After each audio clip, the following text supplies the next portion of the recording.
There are things you do every single day that your cat has already judged you for. Not harshly, not permanently, but in the quiet, calculating way that only a cat can. They have been keeping score. And most owners have no idea it's even happening. Because here's what nobody tells you about cats. Unlike dogs, a cat's trust and respect is not guaranteed by default. It is earned. And it can be lost. Slowly, silently, without a single warning. Until one day you notice your cat flinches when you reach for them, or leaves the room when you enter, or just seems somehow done with you. And you'll have no idea what you did. Today we're going to change that, because every single thing on this list is something well-meaning, loving cat owners do constantly. Not out of cruelty, out of misunderstanding. And once you see it, you can't unsee it. Let's start with the one that's going to make the most people uncomfortable. You probably pick your cat up whenever you feel like it. They're sitting there looking soft and perfect, and your arms just reach. It feels natural. It feels loving. To you. To your cat, it feels like a kidnapping. Here's what's actually happening in their body the moment you scoop them up uninvited. Their heart rate spikes. Their muscles tense. Their eyes widen and start scanning for exits. Every prey instinct they have fires at once because something just removed their ability to control where they are and where they can go. Cats are control-based creatures. Control over their environment, their movement, their proximity to others. That's not a preference for them. It's a survival requirement wired into their nervous system over thousands of years.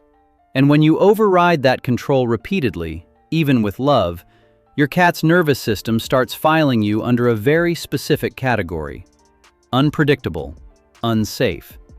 Animal behaviorist Dr. Mikel Delgado has studied feline stress responses extensively and found that one of the most common sources of chronic low-grade stress in domestic cats is unwanted physical handling from their owners, the people who love them most.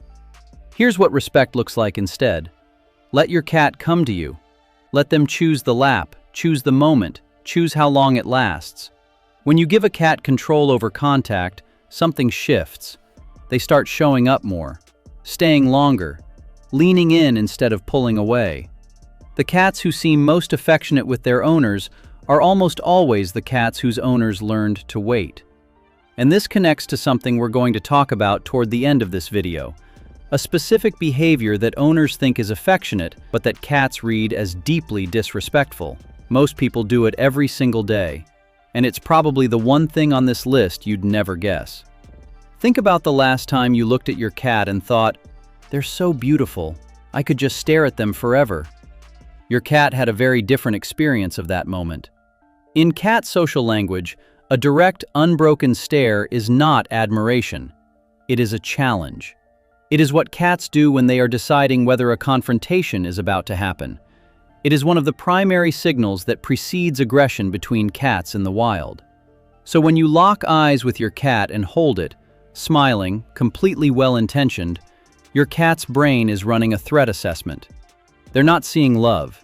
They're seeing a creature that won't break eye contact. And that creature, in every language their instincts speak, means trouble. This is why so many cat owners report that their cat seems more comfortable around guests who aren't paying attention to them. The person in the room who doesn't like cats, who avoids looking at them, who sits quietly minding their own business, that person is giving off every signal of a non-threat, and the cat walks straight over to them. Meanwhile, the cat lover in the corner, watching eagerly, waiting for the cat to come say hi, sending what feels like warm, welcoming energy, is accidentally broadcasting dominant signals the entire time. Now here's the beautiful flip side of this. Because cats do make eye contact with the ones they love, but they do it completely differently. They do it with a slow blink. If your cat looks at you and slowly closes and opens their eyes, that is not tiredness. That is a kiss. Researchers and behaviorists call it the slow blink. And studies, including one published in Scientific Reports in 2020, confirmed that cats use this gesture specifically with humans they feel safe and bonded with. And that when humans slow blink back, cats respond with increased affiliation and approach. So instead of staring, slow blink. You're not just avoiding a threat signal, you're speaking their language back to them. And the difference in how your cat responds will be immediate. Now this one is hard to hear, because it comes from a good place almost every single time. Your cat knocks something off the counter, scratches the couch, bites your hand during play, and you react. You raise your voice, you tap their nose, you spray them with water. You're not being cruel, you're trying to teach them. The same way you'd correct any behavior you don't want repeated. But here's what your cat actually learns from that moment. Nothing about what they did wrong. Everything about who you are. Cats do not process punishment the way dogs do. Dogs have spent thousands of years evolving alongside humans in a hierarchical pack structure, where correction from a leader makes sense to them instinctively. Cats never had that relationship with us.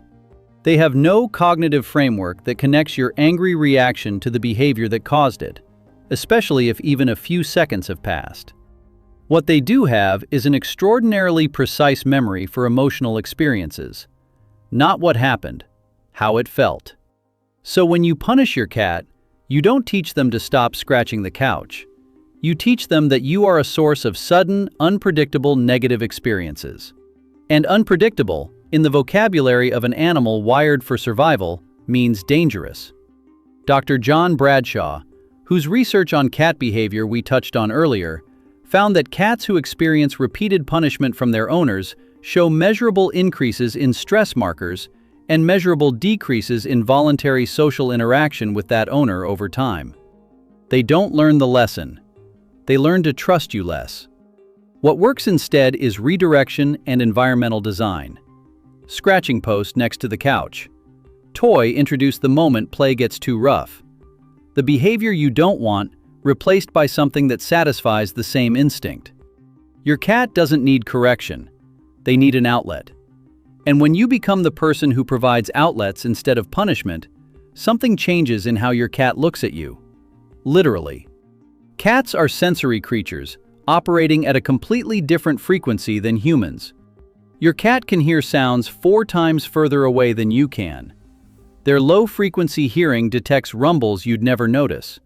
Their high-frequency range picks up pitches completely outside human perception.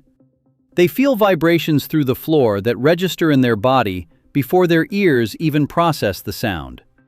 Now think about what a normal human day sounds like inside that sensory system. Doors slamming, music up loud, sudden bursts of laughter, the vacuum cleaner, the blender, raised voices during a phone call. Not an argument, just how you talk on the phone. To you, these are just the sounds of being alive. To your cat, every sudden, unpredictable sound is a potential threat that their nervous system has to evaluate in real time. Every single time. And here's what most people never connect. Cats don't just react to loud sounds. They react to you being loud. When you come home and immediately start talking to your cat in a high-pitched, excited voice, "Hi, baby, who's the prettiest cat?" You feel like you're expressing love. Your cat experiences a sudden burst of unpredictable audio from someone who just entered their space. Many cats respond by walking away, and owners think their cat is being cold or ungrateful. But their cat is just self-regulating after an overwhelming sensory event. The cats who seem most bonded to their owners are almost always living in calm, predictable, low-chaos environments. Not boring, not silent, predictable. Your cat doesn't need quiet. They need to be able to trust what's coming next. Walk in calmly. Lower your voice. Move with intention. You'll notice your cat starts meeting you at the door instead of disappearing when they hear your keys. Here it is. The one I promised at the beginning. The behavior most owners think is affectionate that cats read as disrespectful. You pick your cat up and hold their face close to yours, or you lean down and put your face directly in front of theirs, or you cup their face in your hands and make them look at you. Nose to nose, eye to eye, full frontal face contact. And your cat does something you've probably noticed but never fully registered. They lean back. They look away. they turn their head to the side. And if you keep it up, they eventually struggle to leave. You interpreted that as your cat being difficult. Your cat was communicating clearly. Full frontal face-to-face interaction is a direct confrontation posture in feline social language. Approaching another cat head-on, close, with eye contact, is a dominance display. It is what cats do when they are asserting themselves over another cat, not when they are expressing tenderness. The affectionate approach in cat language is indirect. It is the slow blink from across the room. It is turning slightly sideways. It is the nose touch they initiate, where they come to you and press their nose gently to your face on their own terms. When your cat chooses to touch their nose to yours, that is one of the deepest social bonding behaviors in their entire repertoire. It is the feline equivalent of a kiss. But when you force it, when you bring the faces together without their consent, you are taking that same gesture and removing everything that makes it meaningful. The choice, the trust, the control. And what your cat feels in that moment isn't love received, it's boundaries ignored. Here's what I want you to take from all of this. Every single thing on this list, picking them up uninvited, staring too long, punishing mistakes, being unpredictable, forcing affection, none of it comes from a bad place. It comes from loving a cat the way a human loves things, enthusiastically, physically, directly. But your cat is not a human, and they don't need human love. They need to feel safe. They need to feel in control. They need to trust that you are predictable, that their boundaries mean something, and that when good things happen between the two of you, it was their choice too. The most respected cat owners aren't the ones who love their cats the hardest. They're the ones who learn to love their cats in the language their cat actually understands. And the moment you make that shift, even slightly, your cat will notice. Not with words, not with a dramatic gesture. They'll just start showing up more, staying longer, choosing you again and again in the quiet way that only a cat can. And that is worth more than anything. If this changed something about how you see your daily life with your cat, share it with someone who loves their cat but might be doing a few of these without realizing. And if you want to know what your cat is actually trying to tell you every day, the next video covers the signals almost every owner misses entirely.